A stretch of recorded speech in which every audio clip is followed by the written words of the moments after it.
पुरितान्तर्बाह्याण्डकोशं हरितोपलाभम् तथापयेतं विधि सर्वपूर्वगीर्वाणविज्ञानदमानतोऽस्मि प्रथमो हनुमान् नाम द्वितीयो भीमयेव च पूर्णप्रज्ञस्तृतीयस्तु भगवत्कार्यसाधकः बुद्धिर्बलं यशोधैर्यं निर्भयत्वम् अरोगता अजाड्यं वाक्पटुत्वं च हनूमत्स्मरणाद् भवेत् पृथ्वीमण्डलमध्यस्थाः पूर्णबोधमतानुगाः वैष्णवा विष्णुहृदयाः तन्नमस्ये गुरुन् मम जन्माद्यस्य यतोऽन्वयात् इतरतश्चार्थेष्वभिघ्नस्वराट् तेने ब्रह्महृदाय आदिकवये मुह्यन्ति यं सूरयः तेजोवारिमृदां यथा विनिमयो यत्र त्रिसर्गो मृषा धाम्ना स्वेन सदा निरस्तकुहकं सत्यं परं धीमहि दृष्टिस्थित्यप्येहा नियतिदृशितमो बन्धमोक्षाश्च यस्मात् अस्य श्रीब्रह्मरुद्र प्रभृतिसुरनरद्वीषशत्रुरात्मकस्य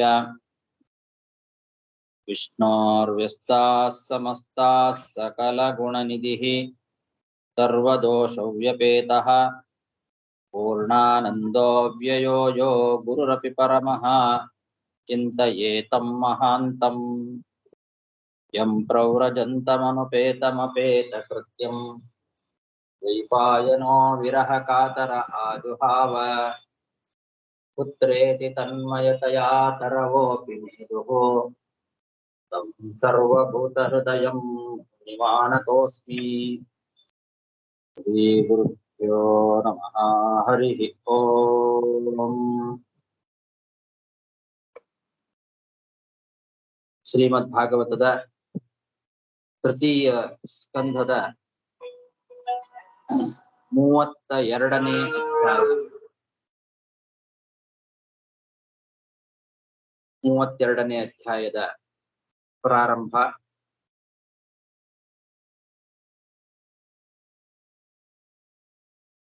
ಶ್ರೀ ಗುರುಭ್ಯೋ ನಮಃ ಹರಿಃ ಓಂ. ಶ್ರೀ ಭಗವಾನುವಾಚ ಕರ್ಮಣಾ ದೈವತಂತ್ರೇಣ ಜಂತುರ್ದೇಹೋಪಪತ್ತಯೇ ಸ್ತ್ರಿಯಾ ಪ್ರವಿಷ್ಟ ಉದರಂ ಪುಂಸೋ ರೇತಕ್ಕಣಾಶ್ರಯಃ. ಕಪಿಲನಾಮಕನಾದ ಭಗವಂತ ದೇವಹೂತಿ ದೇವಿಗೆ ಉಪದೇಶವನ್ನ ಮುಂದುವರಿಸ್ತಾ ಇದ್ದಾನೆ. ಈ ಅಧ್ಯಾಯದಲ್ಲಿ ಸಂಸಾರದಲ್ಲಿ ವೈರಾಗ್ಯವನ್ನ ಉತ್ಪತ್ತಿ ಮಾಡಲಿಕ್ಕೋಸ್ಕರ ಗರ್ಭವಾಸ ಮೊದಲಾದ ದುಃಖದ ಅನುಭವವನ್ನ ವರ್ಣನೆ ಮಾಡ್ತಾರೆ. ಹಿಂದಿನ ಅಧ್ಯಾಯದಲ್ಲಿ ನೋಡಿದ್ವಿ, ವೈರಾಗ್ಯ ಉತ್ಪತ್ತಿಗೋಸ್ಕರನೇ ಅಲ್ಲಿ ಅಂತ್ಯಕಾಲದಲ್ಲಿ ಜೀವ ಅನುಭವಿಸುವ ಕಷ್ಟ ಮತ್ತು ಮರಣಾನಂತರದಲ್ಲಿ ಪಾಪಿಗಳು ಅನುಭವಿಸುವ ನರಕಾದಿಗಳ ವರ್ಣನೆಯನ್ನ ಮಾಡಿದರು.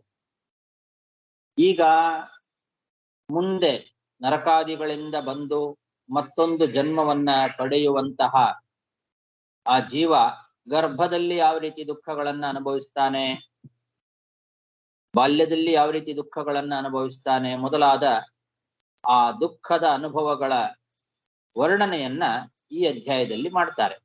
ಇದು ಕೂಡ ವೈರಾಗ್ಯ ಉತ್ಪತ್ತಿಗೋಸ್ಕರ, ಸಂಸಾರದಲ್ಲಿ ವೈರಾಗ್ಯ ಬರಬೇಕು ಅನ್ನೋದಕ್ಕೋಸ್ಕರ ಈ ಗರ್ಭವಾಸ ದುಃಖ ಮೊದಲಾದವುಗಳನ್ನ ವರ್ಣನೆ ಮಾಡ್ತಾ ಕಪಿಲನಾಮಕನಾದ ಭಗವಂತ ದೇವಹೂತಿ ದೇವಿಗೆ ಹೇಳ್ತಾ ಇದ್ದಾನೆ. ಭಗವಂತನ ಅಧೀನವಾದ ಪೂರ್ವಕರ್ಮಕ್ಕೆ ಅನುಸಾರವಾಗಿ ಜೀವ ಹೊಸ ಶರೀರವನ್ನ ಪಡಿಬೇಕು ಅಂತ ಭಗವತ್ ಸಂಕಲ್ಪ ಬಂದಾಗ ಆ ಜೀವ ಮೊದಲು ಪುರುಷನ ವೀರ್ಯ ಕಣಗಳೊಳಗೆ ಇದ್ದು ಅದರ ಮೂಲಕವಾಗಿ ಸ್ತ್ರೀಯ ಗರ್ಭಾಶಯವನ್ನ ಪ್ರವೇಶ ಮಾಡ್ತಾನೆ ಅಂತ ಇಲ್ಲಿ ಹೇಳ್ತಾ ಇದ್ದಾರೆ. ಇಲ್ಲಿ ಸ್ತ್ರೀಯಾಹ ಪ್ರವಿಷ್ಟ ಉದರಂ ಪುಂಸೋ ರೇತಕ್ಕಣಾಶ್ರಯ ಅಂತ ಜೀವ ರೇತಕ್ಕಣಾಶ್ರಯನಾಗಿ ಪುರುಷನ ರೇತಕ್ಕಣಾಶ್ರಯನಾಗಿ ಸ್ತ್ರೀ ಗರ್ಭವನ್ನ ಪ್ರವೇಶ ಮಾಡ್ತಾನೆ ಅಂತ ಅಲ್ಲಿಂದ ಹೇಳ್ತಾ ಇದ್ದಾರೆ. ಇದಕ್ಕೂ ಮೊದಲು ಅವನು ಆಕಾಶದಲ್ಲಿ, ಮೋಡಗಳಲ್ಲಿ, ಆಮೇಲೆ ಮೋಡಗಳ ಮೂಲಕ, ನೀರಿನ ಮೂಲಕ ಭೂಮಿಯಲ್ಲಿ ಸಸ್ಯಗಳು, ಆ ಸಸ್ಯಗಳ ಮೂಲಕವಾಗಿ ಪುರುಷ ಶರೀರ, ಆ ಪುರುಷ ಶರೀರದಿಂದ ಸ್ತ್ರೀ ಶರೀರ ಅಂತ ಹೀಗೆ ಕ್ರಮ. ಇಲ್ಲಿ ಪುರುಷ ಶರೀರದ ವೀರ್ಯಕಣಗಳ ಒಳಗೆ ಇದ್ದು ತನ್ಮೂಲಕವಾಗಿ ಸ್ತ್ರೀಯ ಗರ್ಭಾಶಯವನ್ನ ಪ್ರವೇಶ ಮಾಡೋದ್ರಿಂದ ವರ್ಣನೆ ಮಾಡಿದ್ದಾರೆ. ಕರ್ಮಣ ದೈವತಂತ್ರೇಣ ಅಂತ ಭಗವಂತನ ಅಧೀನವಾಗಿರ್ತಕ್ಕಂಥದ್ದು ಈ ಜೀವನ ಪೂರ್ವಕರ್ಮ. ಆ ಪೂರ್ವಕರ್ಮಕ್ಕೆ ಅನುಸಾರವಾಗಿ ಅವನಿಗೆ ಮತ್ತೊಂದು ಶರೀರ ಬರುವ ಕಾಲ ಬಂದಾಗ ಅಂತ ಅರ್ಥ. ಜಂತು ದೇಹೋಪಪತ್ತಯೇ ಅಂದ್ರೆ ಮತ್ತೊಂದು ಜೀವ, ಆ ಜೀವಕ್ಕೆ ಮತ್ತೊಂದು ಹೊಸ ಶರೀರ ಬರ್ಲಿಕ್ಕೆ ಅವನು ಈ ಸ್ತ್ರೀಯ ಗರ್ಭವನ್ನ ಪ್ರವೇಶ ಮಾಡ್ತಾನೆ ಅಂತ ಅರ್ಥ.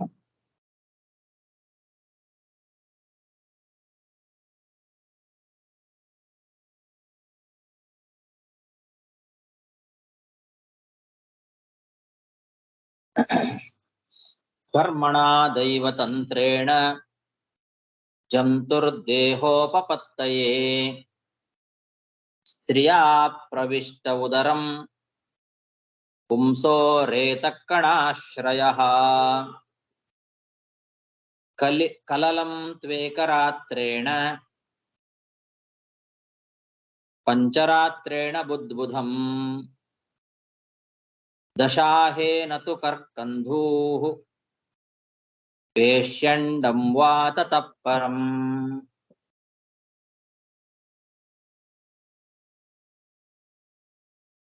ಕಲಿಲಂ ಅಂತನೂ ಹೇಳ್ತಾರೆ, ಕಲಲಂ ಅಂತ ಕೂಡ ಹೇಳ್ತಾರೆ.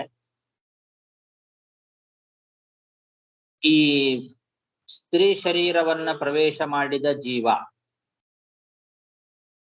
ಒಂದು ದಿವಸದಲ್ಲಿ ಆ ವೀರ್ಯ ಶೋಣಿತದೊಳಗೆ ಮಿಶ್ರವಾಗ್ತದೆ.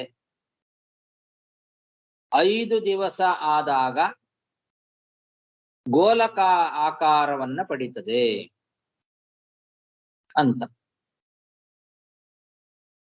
ಜೀವ ಪುರುಷನ ವೀರ್ಯದಲ್ಲಿ ಇದ್ದು ಸ್ತ್ರೀ ಶರೀರವನ್ನ ಪ್ರವೇಶ ಮಾಡಿದ ಒಂದು ದಿವಸದಲ್ಲಿ ಆ ಸ್ತ್ರೀಯ ಶೋಣಿತದ ಜೊತೆಗೆ ಅದು ಮಿಶ್ರಣವಾಗ್ತದೆ. 5 ದಿವಸ ಆದ ಮೇಲೆ ಗೋಲಾಕಾರವನ್ನ ಪಡೀತದೆ. ಪಂಚರಾತ್ರೇಣ ಬುದ್ಬುಧಂ ಅಂತ 5 ರಾತ್ರಿ ಕಳೆದ ಮೇಲೆ ಅದು ಬುದ್ಬುಧ ಆಗ್ತದೆ, ಅಂದ್ರೆ ಗೋಲಕಾಕಾರವಾಗ್ತದೆ. ಏಕರಾತ್ರೇಣ ಕಲಲಂ, ಒಂದು ದಿವಸಕ್ಕೆ ಅದು ಮಿಶ್ರಣವಾಗ್ತದೆ. 10 ದಿವಸ ಆದ ಮೇಲೆ ದಶಾಹೇನತು ಕರ್ಕಂಧುಹು, 10 ದಿವಸಗಳಲ್ಲಿ ಅದು ಒಂದು ಬೋರೆ ಹಣ್ಣಿನಂತೆ ಗಟ್ಟಿ ಆಗ್ತದೆ.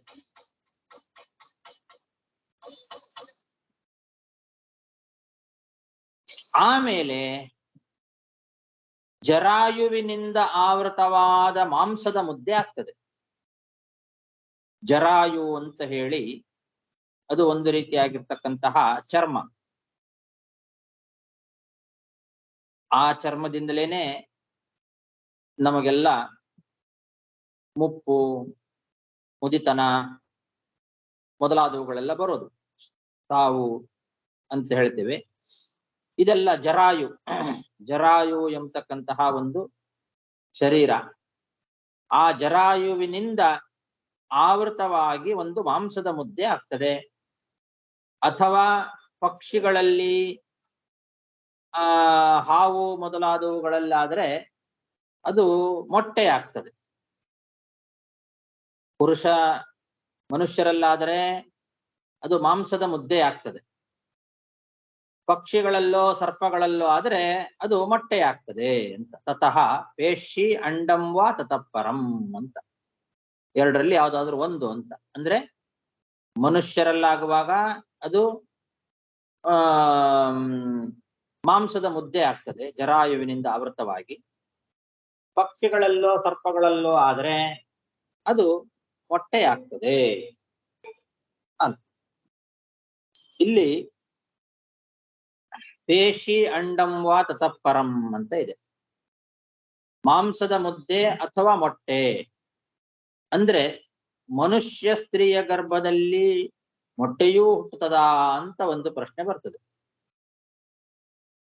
ಹಾಗಲ್ಲ, ಅದಕ್ಕೆ ಬೇರೆ ಇಟ್ಕೊಳ್ಬೇಕು. ವಾ ಅನ್ನೋ ಪದಕ್ಕೆ ಹಾಗರ್ಥ ಇಟ್ಕೊಳ್ಬೇಕು. ವಾ ಅಂತಂದ್ರೆ ಒಂದೋ ಮಾಂಸದ ಮುದ್ದೆ ಆಗ್ತದೆ, ಇಲ್ಲ ಅಂದ್ರೆ ಮೊಟ್ಟೆ ಆಗ್ತದೆ ಅಂತ ಒಬ್ಬರಿಗೆ ಹೇಳಿದ್ದಲ್ಲ ಇದು. ಒಬ್ಬರಿಗೆ ಹೇಳಿದ್ದು ಅಂತ ಇಟ್ಕೊಂಡ್ಬಿಟ್ರೆ ಆವಾಗ ಮನುಷ್ಯ ಶರೀರದಲ್ಲೂ ಕೂಡ ಮೊಟ್ಟೆ ಹುಟ್ಟಬಹುದಾ ಅಂತ ಅನ್ನೋ ಪ್ರಶ್ನೆ ಬರ್ತದೆ. ಅದು ಪಕ್ಷಿ ಮುಂತಾದ ಇತರ ಯೋನಿಗಳ ಬಗ್ಗೆ ಹೇಳಿದ್ದು ಅಂತ ಈ ರೀತಿ ಬೇರೆ ವ್ಯಾಖ್ಯಾನಕಾರರು ಹೇಳಿದ್ದಾರೆ. ಇದೇನೋ ಸರಿ, ಮನುಷ್ಯರಲ್ಲಿ ಮೊಟ್ಟೆ ಹುಟ್ಟೋದಿಲ್ಲ, ಆದ್ರಿಂದ ಅದು ಪಕ್ಷಿ ಮುಂತಾದ ಯೋನಿಗಳ ಬಗ್ಗೆ ಹೇಳಿದ್ದು ಅಂತ ಅವರು ಹೇಳಿದ್ದು ಸರಿ. ಆದ್ರೆ ಇದನ್ನ ಯಾಕೆ ಇಲ್ಲಿ ಹೇಳಿದ್ರು ಅನ್ನೋದೊಂದು ಪ್ರಶ್ನೆ ಬರ್ತದಲ್ಲ. ಇದುವರೆಗೂ ಕಪಿಲನಾಮಕನಾದ ಭಗವಂತ ಈ ವಿಷಯಗಳನ್ನ ಹೇಳ್ತಾ ಇರೋದು ಯಾಕೆ? ಮನುಷ್ಯರಿಗೆ ವೈರಾಗ್ಯ ಬರಲಿ ಅಂತ.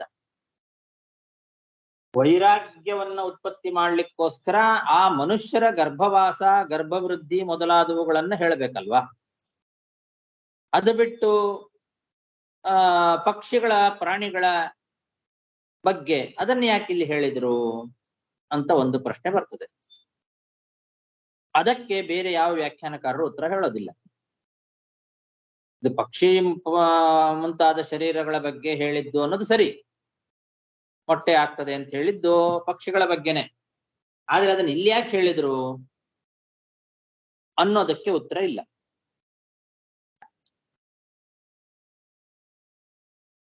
ಆದ್ರೆ ಅದಕ್ಕೇನು ಉತ್ತರ ಅಂದ್ರೆ,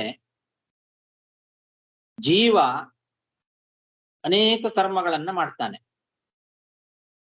ಆ ಕರ್ಮಗಳಲ್ಲಿ ಅವನು ಕಾಮ್ಯಕರ್ಮಿಯಾಗಿದ್ರೆ ಬೇರೆ ಬೇರೆ ಯೋನಿಗಳಲ್ಲಿ ಹುಟ್ಟಬೇಕಾಗ್ತದೆ. ಕಾಮ್ಯ ಕರ್ಮಗಳನ್ನ ಮಾಡಿದವನು ಆ ಕರ್ಮಕ್ಕೆ ಅನುಸಾರಿಯಾಗಿ ಪಕ್ಷಿಯೋ, ಪ್ರಾಣಿಯೋ, ಸರ್ಪವೋ ಏನೋ ಒಂದು ಯೋನಿಗಳಲ್ಲಿ ಹುಟ್ಟತಕ್ಕಂತ ಪ್ರಸಂಗ ಬರ್ತದೆ. ಆದ್ರಿಂದ ಕಾಮ್ಯ ಕರ್ಮಗಳನ್ನ ಬಿಟ್ಟು ನಿಷ್ಕಾಮ ಕರ್ಮದಿಂದ ಭಗವಂತನನ್ನ ಆರಾಧನೆ ಮಾಡಬೇಕು ಅಂತ ತಿಳಿಸೋದಕ್ಕೋಸ್ಕರ ಇಲ್ಲಿ ಕಪಿಲನಾಮಕನಾದ ಭಗವಂತ ಬೇರೆ ಬೇರೆ ರೀತಿಯ ಗರ್ಭದ ವೃದ್ಧಿ ಕ್ರಮವನ್ನು ಕೂಡ ತಿಳಿಸ್ಕೊಡ್ತಾ ಇದ್ದಾನೆ. ಶಾಸ್ತ್ರ ಹೇಳೋದು ಅದಕ್ಕೋಸ್ಕರನೇ. ಶಾಸ್ತ್ರಗಳಲ್ಲಿ ಬೇರೆ ಬೇರೆ ಪಕ್ಷಿಗಳ, ಪ್ರಾಣಿಗಳ ಗರ್ಭವಾಸದ ವೃದ್ಧಿ, ಗರ್ಭದ ವೃದ್ಧಿ ಮೊದಲಾದವುಗಳನ್ನ ಹೇಳ್ತದಲ್ಲ, ಅದು ಯಾಕೆ? ಮನುಷ್ಯರಿಗೆ ಅದರ ತಗೊಂಡೇನು ಉಪಯೋಗ? ಅದನ್ನ ಯಾಕೆ ಹೇಳ್ತದೆ ಅಂದ್ರೆ, ಕಾಮ್ಯ ಕರ್ಮಗಳನ್ನ ಮಾಡೋ ಜೀವ ಈ ರೀತಿಯಾದ ಗರ್ಭವಾಸವನ್ನು ಮಾಡಬೇಕಾಗ್ತದೆ. ಪಶು ಪಕ್ಷಿ ಯೋನಿಗಳಲ್ಲಿಯೂ ಹುಟ್ಟಬೇಕಾಗ್ತದೆ, ಅಲ್ಲಿಯೂ ಈ ರೀತಿಯಾದ ದುಃಖಗಳನ್ನು ಅನುಭವಿಸಬೇಕಾಗ್ತದೆ ಅನ್ನೋದನ್ನ ತಿಳ್ಕೊಂಡು ತನ್ನ ಮೂಲಕವಾಗಿ ಅವನು ಕಾಮ್ಯ ಕರ್ಮಗಳಲ್ಲಿ ವೈರಾಗ್ಯವನ್ನ ತಾಳಿ ನಿಷ್ಕಾಮ ಕರ್ಮದಿಂದ ಭಗವಂತನ ಆರಾಧನೆ ನಡೆಸುವಂತೆ ಆಗಬೇಕು ಅನ್ನೋದಕ್ಕೋಸ್ಕರ ಈ ಬೇರೆ ಬೇರೆ ರೀತಿಯ ಗರ್ಭವೃದ್ಧಿಯ ಕ್ರಮವನ್ನು ಕೂಡ ಶಾಸ್ತ್ರಗಳು ಹೇಳ್ತವೆ ಅಂತ ಹೇಗೆ ತಗೊಳ್ಬೇಕು. ಆಚಾರ್ಯರು ಷಾಡ್ಗುಣ್ಯ ಅಂತನ್ನೋ ಗ್ರಂಥದ ವಾಕ್ಯವನ್ನ ಉದಾಹರಿಸಿ ಈ ವಿಷಯವನ್ನ ನಮಗೆ ತಿಳಿಸಿಕೊಡ್ತಾ ಇದ್ದಾರೆ. ನಾನಾ ವಿಧ ಗರ್ಭವೃದ್ಧಿ ಕರ್ಮ ಭೇದಾತ್ ಭವಿಷ್ಯತಿ ಅತೋ ನಾನಾ ವಿಧಂ ಗ್ರಂಥೆ ಗರ್ಭ ಸಂಸ್ಥಾನ ಮುಚ್ಯತೆ ಇತಿ ಷಾಡ್ಗುಣ್ಯೆ. ಇದು ಮಧ್ವಾಚಾರ್ಯರ ವಾಕ್ಯ. ಷಾಡ್ಗುಣ್ಯ ಅಂತನ್ನೋ ಗ್ರಂಥದ ಈ ಶ್ಲೋಕವನ್ನ ಉದಾಹರಿಸಿ ಇಲ್ಲಿ ಕಪಿಲ ಮನುಷ್ಯರ ಬಗ್ಗೆ ಹೇಳೋದು ಬಿಟ್ಟು ಬೇರೆ ಮೊಟ್ಟೆಗಳೆಲ್ಲ ಆಗಿ ಹುಟ್ಟುತ್ತದೆ ಅಂತ ಬೇರೆ ಬೇರೆ ಯೋನಿಗಳ ಬಗ್ಗೆ ಯಾಕೆ ಹೇಳ್ತಾ ಇದ್ದಾನೆ ಅಂತ ಅನ್ನೋದಕ್ಕೆ ಉತ್ತರವನ್ನ ನಮಗೆ ತಿಳಿಸಿಕೊಡ್ತಾ ಇದ್ದಾರೆ. ನಾನಾ ವಿಧ ಗರ್ಭವೃದ್ಧಿ ಕರ್ಮಭೇದಾತ್ ಭವಿಷ್ಯತಿ. ನಾನಾ ವಿಧವಾದ ಕರ್ಮಗಳಿಗೆ ಅನುಸಾರವಾಗಿ ನಾನಾ ವಿಧವಾದ ಗರ್ಭದ ವೃದ್ಧಿ ಆಗ್ತದೆ. ಆದ್ರಿಂದ ಪೇಶಿ ಅಂಡಂವಾ ಮುಂತಾಗಿ ಭಾಗವತ ಮೊದಲಾದ ಗ್ರಂಥಗಳಲ್ಲಿ ನಾನಾ ಬಗೆಯ ಗರ್ಭದ ವೃದ್ಧಿಯನ್ನು ಕೂಡ ಶಾಸ್ತ್ರಗಳಲ್ಲಿ ಹೇಳ್ತಾರೆ ಅಂತ ಷಾಡ್ಗುಣ್ಯ ಗ್ರಂಥ ತಿಳಿಸ್ತಾ ಇದೆ. ಕಲಿಲಂ ತ್ವೇಕರಾತ್ರೇಣ ಪಂಚರಾತ್ರೇಣ ಬುದ್ಬುದಂ ದಶಾಹೇನ ತು ಕರ್ಕಂಧುಃ ಪೇಶ್ಯಂ ದಂವಾ ತತಃ ಪರಂ.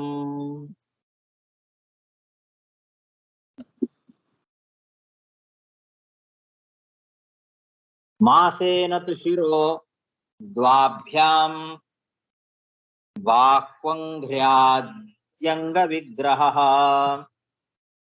ನಖಲೋ ಮಾಸ್ಥಿ ಚರ್ಮಾಣಿ ಲಿಂಗಚ್ಛಿದ್ರೋದ್ಭವಸ್ತ್ರಿಭಿಃ. 10 ದಿವಸದಲ್ಲಿ ಮಾಂಸದ ಮುದ್ದೆ ಆಗತ್ತೆ, ಗೋರೆಹಣ್ಣಿನಂತೆ ಗಟ್ಟಿ ಆಗ್ತದೆ, ಆಮೇಲೆ ಮಾಂಸದ ಮುದ್ದೆ ಆಗ್ತದೆ ಅಂತ ಹಿಂದೆ ಹೇಳಿದರು. 1 ತಿಂಗಳಾಗುವಾಗ ಆ ಗರ್ಭದಲ್ಲಿ ಮಾಂಸದ ಪಿಂಡದಲ್ಲಿ ತಲೆ ಉಂಟಾಗ್ತದೆ ಅಂತ ಹೇಳ್ತಾ ಇದ್ದಾರೆ. 1 ತಿಂಗಳಿಗೆ ಆ ಗರ್ಭದಲ್ಲಿರುವ ಮಾಂಸದ ಮುದ್ದೆಯಲ್ಲಿ ತಲೆ ಉತ್ಪತ್ತಿ ಆಗ್ತದೆ. ಮಾಸೇನತು ಶಿರಃ. 2 ತಿಂಗಳಾಯಿತು ಅಂದ್ರೆ ದ್ವಾಭ್ಯಾಂ ಬಾಹ್ವಂಘ್ರ್ಯಾದಿ ಅಂಗ ವಿಗ್ರಹ. 2 ತಿಂಗಳು ಆದಾಗ ಕೈ ಕಾಲು ಮೊದಲಾದ ಅವಯವಗಳಿಂದ ಕೂಡಿದ ಒಂದು ಶರೀರ ನಿರ್ಮಾಣವಾಗ್ತದೆ. ಇದು 2 ತಿಂಗಳಾದಾಗ ಆಗ್ತದೆ. 1 ತಿಂಗಳಿಗೆ 10 ದಿವಸದ ನಂತರದಲ್ಲಿ ಕೇವಲ ಒಂದು ಮಾಂಸದ ಮುದ್ದೆ ಆಗಿತ್ತು. ಆಮೇಲೆ 2 ತಿಂಗಳಾದ 1 ತಿಂಗಳು ಆಯ್ತು ಅಂದ್ರೆ ಆ ಮಾಂಸದ ಮುದ್ದೆಯಲ್ಲಿ ತಲೆ ಉತ್ಪತ್ತಿ ಆಗ್ತದೆ. 2ನೇ ತಿಂಗಳಲ್ಲಿ ಕೈ ಕಾಲು ಮೊದಲಾದ ಅವಯವಗಳೆಲ್ಲ ಉತ್ಪತ್ತಿ ಆಗ್ತದೆ. 3 ತಿಂಗಳು ಆದಾಗ ಆ ಶರೀರದಲ್ಲಿ ಉಗುರು, ಕೂದಲು, ಎಲುಬು, ಚರ್ಮಗಳು ಇದೆಲ್ಲ ಉತ್ಪತ್ತಿ ಆಗ್ತದೆ. ಹಾಗೆ ಸ್ತ್ರೀ ಶರೀರದಲ್ಲಿ ಅಥವಾ ಪುರುಷ ಶರೀರದಲ್ಲಿ ಲಿಂಗಗಳು ಕೂಡ ಉತ್ಪತ್ತಿ ಆಗ್ತದೆ. ಸ್ತ್ರೀಲಿಂಗವೋ ಅಥವಾ ಪುರುಷ ಲಿಂಗವೋ ಆ ಲಿಂಗವೂ ಉತ್ಪತ್ತಿ ಆಗ್ತದೆ. ಇಂದ್ರಿಯ ದ್ವಾರಗಳು ಕೂಡ ಉತ್ಪತ್ತಿ ಆಗ್ತದೆ. ಇದು 3 ತಿಂಗಳಾದಾಗ ಆಗ್ತದೆ. 2ನೇ ತಿಂಗಳಿಗೆ ಕೇವಲ ಕೈ ಕಾಲು ಮುಂತಾದ ಅವಯವಗಳಿಂದ ಕೂಡಿದ ಒಂದು ಶರೀರ ಮಾತ್ರ ನಿರ್ಮಾಣ ಆಗಿತ್ತು. 3ನೇ ತಿಂಗಳಲ್ಲಿ ಇದೆಲ್ಲ ಎಲುಬು, ಚರ್ಮ, ಉಗುರು, ಕೂದಲು, ಲಿಂಗ, ಇಂದ್ರಿಯ ದ್ವಾರಗಳು ಇದೆಲ್ಲ ಉತ್ಪತ್ತಿ ಆಗ್ತದೆ. ಲಿಂಗಚ್ಛಿದ್ರೋದ್ಭವ ಸ್ತ್ರಿಭಿಃ. ಮಾಸೇನ ತು ಶಿರೋದ್ವಾಭ್ಯಾಂ ಬಾಹ್ವಂಘ್ರ್ಯಾದ್ಯಂಗ ವಿಗ್ರಹಃ ನಖಲೋಮಾಸ್ಥಿ ಚರ್ಮಾಣಿ ಲಿಂಗಚ್ಛಿದ್ರೋದ್ಭವ ಸ್ತ್ರಿಭಿಃ. ಚತುರ್ಭಿರ್ಧಾತವಃ ಸಪ್ತ ಪಂಚಭಿಕ್ಷುತ್ರುಡುದ್ಭವಃ ಷಡ್ಭಿರ್ಜರಾಯುಣಾವೀತಃ ಕುಕ್ಷೌ ಭ್ರಾಮ್ಯತಿ ದಕ್ಷಿಣೆ. 4 ತಿಂಗಳು ಆಯ್ತು ಅಂದ್ರೆ ಸಪ್ತ ಧಾತುಗಳು ಉತ್ಪತ್ತಿ ಆಗ್ತದೆ.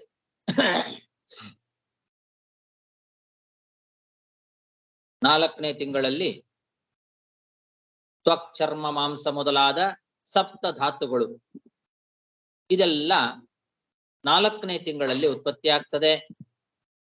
5ನೇ ತಿಂಗಳಿಗೆ ಬರುವಾಗ ಹಸಿವು, ಬಾಯಾರಿಕೆ ಮೊದಲಾದವುಗಳೆಲ್ಲ ಆಗ್ತದೆ ಆ ಒಳಗಿರುವ ಜೀವಕ್ಕೆ.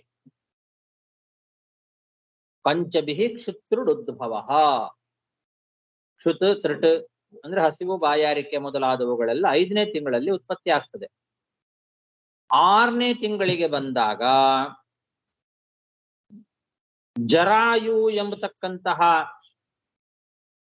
ಆ ಒಂದು ಹೊರಗಿನ ಚರ್ಮ, ಮೊದಲು ಒಳಗಿನ ಚರ್ಮದಿಂದ ಒಂದು ಶರೀರ ಉತ್ಪತ್ತಿಯಾಗಿತ್ತು, ಇನ್ನೊಂದು ಚರ್ಮ ಬರ್ತದೆ, ಅದು ಹೊರಗಿನ ಚರ್ಮ, ಅದು 6ನೇ ತಿಂಗಳಲ್ಲಿ ಬರ್ತದೆ. ಜರಾಯು ಎಂಬುದಾಗಿ ಅದಕ್ಕೆ ಕರೀತಾರೆ. ಆ ಜರಾಯುವಿನಿಂದ ವೇಷ್ಟಿತವಾಗಿ ಅಂದ್ರೆ ಸುತ್ತುವರಿಯಲ್ಪಟ್ಟ ಆಗಿ ಆವೀತಃ ಜರಾಯುಣ ಆವೀತಃ ಕುಕ್ಷೌ ದಕ್ಷಿಣೆ ಭ್ರಾಮ್ಯತಿ.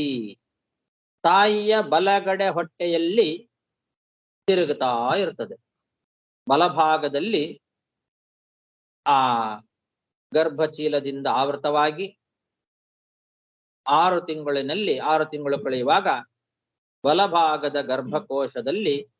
ಗರ್ಭಕೋಶದ ಬಲಭಾಗದಲ್ಲಿ ಆ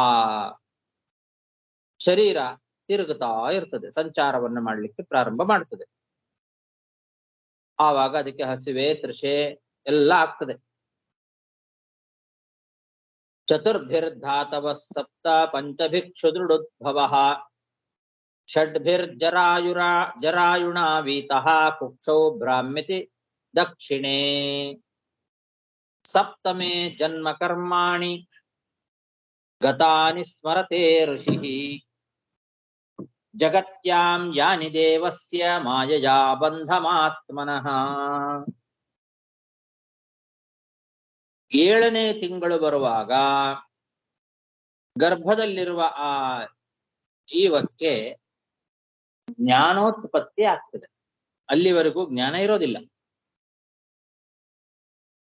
7ನೇ ತಿಂಗಳಿಗೆ ಬರುವಾಗ ಹಿಂದೆ ತಾನು ಪಡೆದಿದ್ದ ಅನೇಕ ಆ ಜನ್ಮಗಳಲ್ಲಿ ಮಾಡಿದ ತನ್ನ ಕರ್ಮಗಳ ಸ್ಮರಣೆ ಎಲ್ಲ ಬರ್ತದೆ.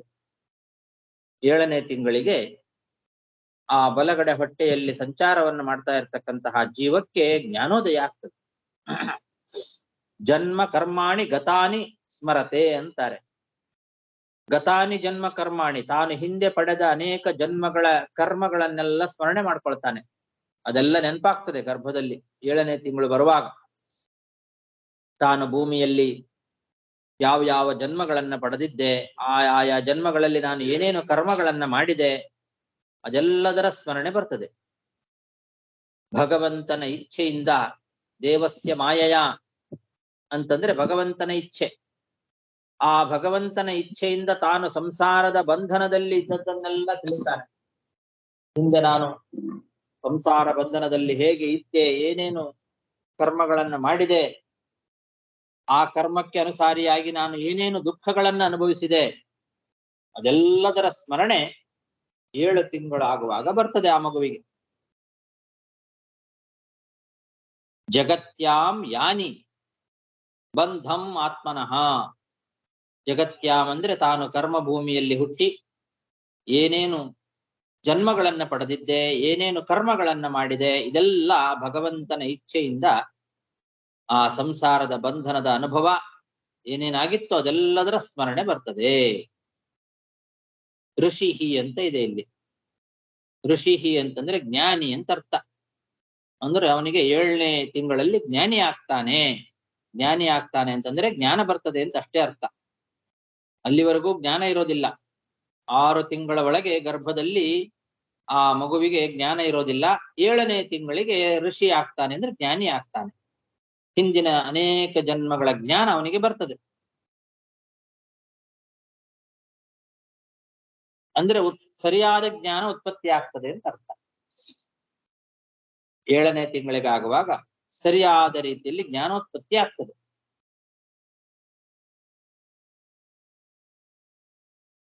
ಸಪ್ತಮೇ ಜನ್ಮ ಕರ್ಮಾಣಿ ಗತಾನಿ ಸ್ಮರತೆ ಋಷಿಃ ಜಗತ್ಯಾಂ ಯಾನಿ ದೇವಸ್ಯ ಮಾಯಯಾ ಬಂಧಮಾತ್ಮನಃ.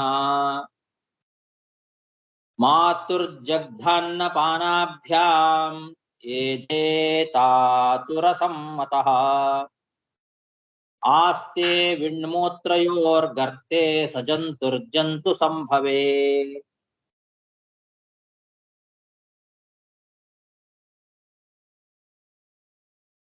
ಹಸಿವೆ ಬಾಯಾರಿಕೆ ಆಗ್ತದೆ ಅಂತ ಹಿಂದೆ ಹೇಳಿದ್ರು. ಹಾಗಾದ್ರೆ ಆ ಹಸಿವೆ ಬಾಯಾರಿಕೆಗಳಿಗೂ ಹೇಗೆ ನಿವಾರಣೆ ಆಗ್ತದೆ ಮತ್ತು ಆ ಗರ್ಭ ಹೇಗೆ ಬೆಳೀತದೆ, ಬೆಳಿಲಿಕ್ಕೆ ಏನು ಸಹಕಾರಿಯಲ್ಲಿ ಅವನಿಗೆ ಅನ್ನೋದನ್ನ ಈ ಶ್ಲೋಕದಲ್ಲಿ ತಿಳಿಸ್ತಾ ಇದ್ದಾರೆ. ತಾಯಿ ಊಟ ಮಾಡಿದ ಆಹಾರ, ಅನ್ನ ಪಾನ ಮೊದಲಾದವುಗಳಿಂದ ಆ ಗರ್ಭದಲ್ಲಿರುವ ಮಗುವಿನ ಅಂಗಾಂಗಗಳ ಬೆಳವಣಿಗೆ ಆಗ್ತದೆ. ಆ ತಾಯಿಯ ಕರುಳಿಗೂ ಮಗುವಿನ ಹೊಕ್ಕಳಿಗೂ ಒಂದು ನಾಡಿ, ಆಪ್ಯಾಯಿನಿ ಅಂತ ಒಂದು ನಾಡಿ ಇರ್ತದೆ.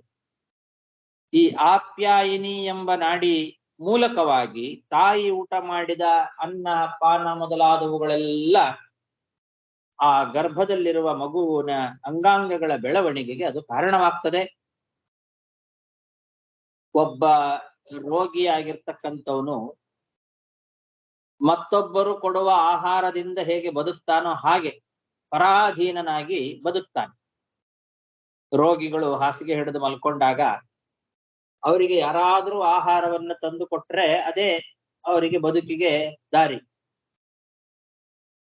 ಬೇರೆ ಒಬ್ಬರು ಕೊಡುವ ಆಹಾರದಿಂದ ಆ ರೋಗಿಯಾದವನು ಹೇಗೆ ಬದುಕ್ತಾನೋ ಪರಾಧೀನನಾಗಿ, ಹಾಗೆ ಅಂತ ದೃಷ್ಟಾಂತ ಕೊಟ್ಟಿದ್ದಾರೆ.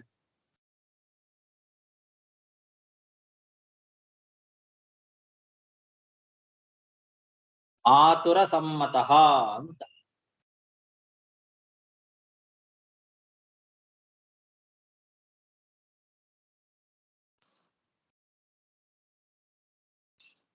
ಆತುರ ಅಂದ್ರೆ ರೋಗಿ, ರೋಗಿಯಂತೆ ಆತುರ ಸಮ್ಮತಃ. ಆ ರೋಗಿಯಾದವನಿಗೆ ಬೇರೆಯವರು ಕೊಡುವ ಆಹಾರದಿಂದ ಅವನು ಹೇಗೆ ಪರಾಧೀನನಾಗಿ ಬದುಕ್ತಾನೋ ಹಾಗೆ ತಾಯಿ ಊಟ ಮಾಡಿದ ಆಹಾರ, ಅನ್ನ ನೀರು ಮೊದಲಾದವುಗಳಿಂದ ಆ ಹೊಟ್ಟೆಯಲ್ಲಿರುವ ಮಗು ಅದು ಬೆಳೀತದೆ. ಆದರೆ ಮಲಮೂತ್ರದ ಹಳ್ಳದಲ್ಲಿ ವಾಸ ಮಾಡಿಕೊಂಡಿರ್ತದೆ. ಅದು ಕ್ರಿಮಿಗಳ ಉತ್ಪತ್ತಿ ಸ್ಥಾನವಾದ ನರಕ. ಅದು ಗರ್ಭವಾಸ ಅಂತನ್ನೋದು ಒಂದ್ ರೀತಿ ನರಕ. ಅದು ನರಕಕ್ಕೆ ಸದೃಶವಾಗಿರ್ತಕ್ಕಂತಹ ಮಲಮೂತ್ರಗಳ ಹಳ್ಳ. ಆ ಮಲಮೂತ್ರದ ಹೊಂಡದಲ್ಲಿ ವಾಸ ಮಾಡ್ತಾ ಇರೋದ್ರಿಂದ ಅದಕ್ಕೆ ಸುಖ ಆಗೋದಿಲ್ಲ. ತಾಯಿ ಊಟ ಮಾಡಿದ ಅನ್ನಪಾನಾದಿಗಳಿಂದ ಏನೋ ಹಸಿವೆ ತೃಷೆ ನಿವಾರಣೆ ಆಗ್ತದೆ ತಕ್ಕ ಮಟ್ಟಿಗೆ, ಅಂಗಾಂಗಗಳು ಬೆಳೀತದೆ ನಿಜ. ಆದರೆ ಆ ಮಲಮೂತ್ರದ ಹೊಂಡದಲ್ಲಿ ಕ್ರಿಮಿಗಳೆಲ್ಲ ಇರ್ತವೆ. ಹಸಿವೆಯಾಗಿರ್ತಕ್ಕಂತಹ ಆ ಕ್ರಿಮಿಗಳು ಈ ಮೃದುವಾದ ಶರೀರವನ್ನ ಆಗಾಗ ಕಚ್ತಾ ಇರ್ತವೆ. ಆ ಕ್ರಿಮಿಗಳು ಅದರಿಂದ ಪ್ರಾಣಾಂತಿಕವಾದ ದುಃಖವೂ ಆಗ್ತದೆ. ಮಲಮೂತ್ರದ ಹೊಂಡದಲ್ಲಿ ನರಕಕ್ಕೆ ಸದೃಶವಾದ ರೀತಿಯಲ್ಲಿ ವಾಸ ಮಾಡ್ಕೊಂಡಿರ್ತಾನೆ. ವಿಣ್ಮೂತ್ರ ಯೋಹೋ ಗರ್ತೆ ಅಂತಾರೆ. ಗರ್ತ ಅಂತಂದ್ರೆ ಚರಂಡಿ ಅಂತ ಅರ್ಥ.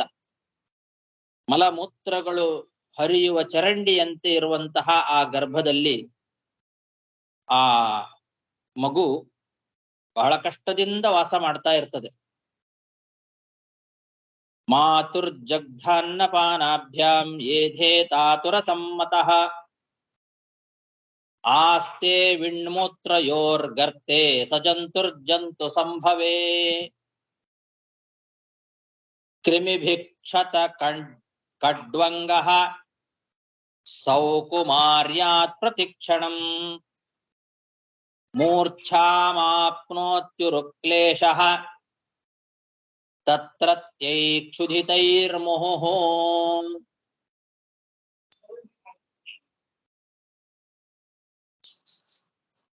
ಆ ಗರ್ಭದಲ್ಲಿರುವ ಮಗುವಿನ ಶರೀರ ಬಹಳ ಮೃದುವಾದ ಶರೀರ. ಆ ಮೃದುವಾದ ಶರೀರವಾದ್ದರಿಂದ ಪ್ರತಿ ಕ್ಷಣದಲ್ಲಿಯೂ ಕೂಡ ಆ ಗರ್ಭದಲ್ಲಿ ಇರುವ ಹಸಿದಂತಹ ಕ್ರಿಮಿಗಳು ಕಡಿತಾ ಇರ್ತವೆ. ಅವು ಆ ಕ್ರಿಮಿಗಳ ಕಚ್ಚುವಿಕೆಗೆ ತುಂಬಾ ದುಃಖವನ್ನ ಅನುಭವಿಸ್ತಾನೆ. ಎಲ್ಲ ಅಂಗಾಂಗಗಳಲ್ಲಿ ನವೆಗಳು ಮತ್ತೆ ಮತ್ತೆ ಆಗ್ತದೆ. ಬಹಳ ಕಷ್ಟಗೊಂಡು ಆಗಾಗ ಆ ಗರ್ಭದಲ್ಲಿ ಮೂರ್ಛೆ ಹೋಗಿ ಬಿಡ್ತಾನಂತೆ.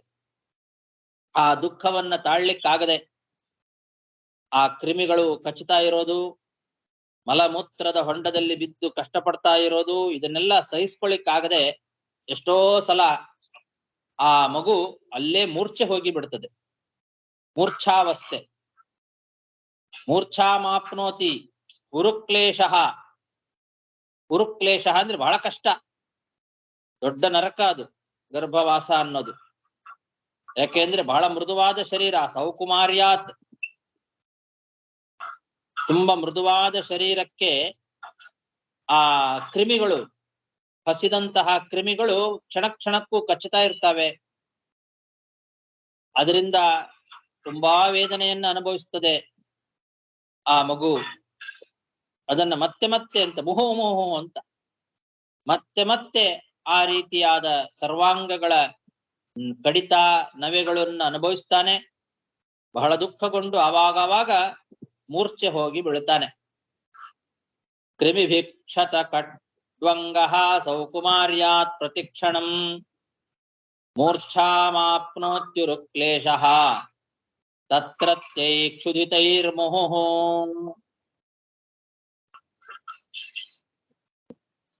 ಕಟುತೀಕ್ಷ್ಣೋಷ್ಣ ಲವಣ ಕ್ಷಾರಾಮ್ಲಾದಿಭಿರುದ್ಬಣೈಃ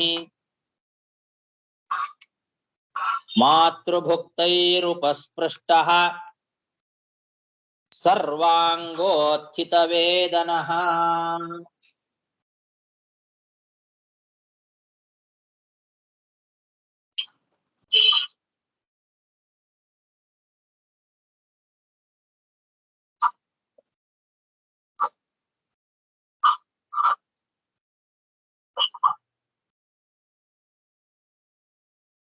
ತಾಯಿ ಊಟ ಮಾಡಿದ ಆಹಾರ ಅದು ಖಾರ ಇರ್ತದೆ, ಬಿಸಿ ಇರ್ತದೆ, ಉಪ್ಪು, ಕ್ಷಾರ, ಆಮ್ಲ, ಹುಳಿ, ಇದೆಲ್ಲ ಆ ಮೃದುವಾದ ಶರೀರಕ್ಕೆ ತಾಕಿದಾಗ ಅದರ ಸ್ಪರ್ಶದಿಂದ ಸರ್ವಾಂಗಗಳಲ್ಲಿ ವೇದನೆ ಆಗ್ತದಂತೆ. ಬಿಸಿ ಬಿಸಿಯಾದ ಆಹಾರ ತಾಕಿದಾಗ ಅದರಿಂದ ಆಗುವ ವೇದನೆ, ಉಪ್ಪು ತಾಕಿದಾಗ ಮೃದುವಾದ ಶರೀರಕ್ಕೆ ದುಃಖ, ವಿದಾಹಿಯಾದ ಆಹಾರ, ಕಟುವಾದ ಆಹಾರ, ಹುಳಿ ಆಹಾರ, ಒಂದಲ್ಲ ಎರಡಲ್ಲ ನಾನಾ ರೀತಿಯಾದ ಆಹಾರಗಳ ಪದಾರ್ಥಗಳ ಸ್ಪರ್ಶದಿಂದ ಅಂಗಾಂಗಗಳಲ್ಲಿ ಎಲ್ಲ ಕಡೆಯಲ್ಲಿಯೂ ಕೂಡ ತುಂಬಾ ವೇದನೆ ಆಗ್ತದೆ. ಸರ್ವಾಂಗೋತ್ಥಿತ ವೇದನಃ, ಸರ್ವಾಂಗಗಳಲ್ಲಿಯೂ ವೇದನೆ ಆಗ್ತದೆ. ಎಲ್ಲ ಅಂಗಾಂಗಗಳಲ್ಲಿಯೂ ಕೂಡ ಆ ಮೃದುವಾದ ಶರೀರಕ್ಕೆ ಕಟುಹು, ತೀಕ್ಷ್ಣ, ಉಷ್ಣ, ಲವಣ, ಕ್ಷಾರ, ಆಮ್ಲಾದಿಭಿ ಉಲ್ಬಣೈಃ, ಅವುಗಳ ಸ್ಪರ್ಶ. ಕಟು ಅಂದ್ರೆ ಖಾರ, ಮೆಣಸಿನಕಾಯಿ ಮೊದಲಾದ ಖಾರಗಳನ್ನ ಕಟು ಅಂತ ಕರೀತಾರೆ.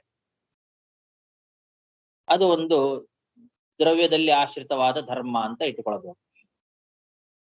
ತೀಕ್ಷ್ಣ ಅಂತಂದ್ರೆ ಸರ್ಷಪ ಮೊದಲಾದವುಗಳು,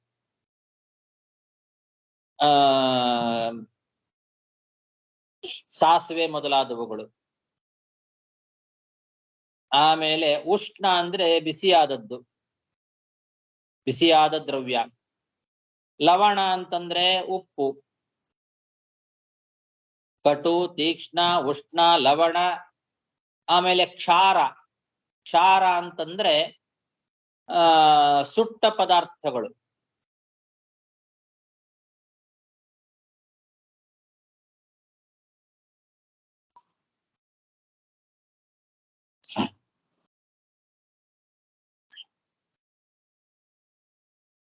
ಚೂರ್ಣಾದಿಗಳು. ಆಮ್ಲ ಅಂತಂದ್ರೆ ಹುಳಿಯಾದದ್ದು, ಹುಳಿ, ಮಾವಿನಕಾಯಿ ಮೊದಲಾದವುಗಳು.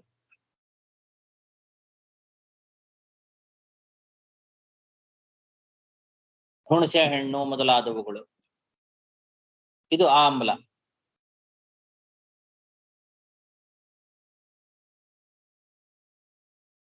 ಇದೆಲ್ಲ ಆ ಮೃದುವಾದ ಶರೀರಕ್ಕೆ ತಾಕಿದಾಗ ಮಾತೃಭುಕ್ತೈಹಿ ತಾಯಿ ಊಟ ಮಾಡಿದ ಈ ಖಾರ, ವಿದಾಹಿ, ಉಷ್ಣ, ಲವಣ, ಕ್ಷಾರ, ಆಮ್ಲ ಮೊದಲಾದ ಪದಾರ್ಥಗಳ ಸ್ಪರ್ಶದಿಂದ ಸರ್ವಾಂಗಗಳಲ್ಲಿಯೂ ಕೂಡ ವೇದನೆಯನ್ನ ಅನುಭವಿಸುತ್ತದೆ ಆ ಮಗು.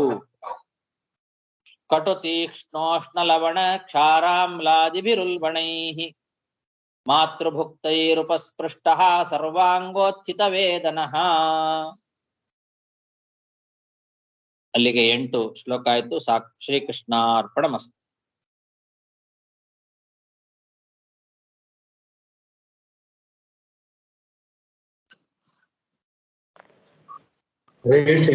ನಮಸ್ಕಾರ ಗುರುಗಳೇ. ನಮಸ್ಕಾರ.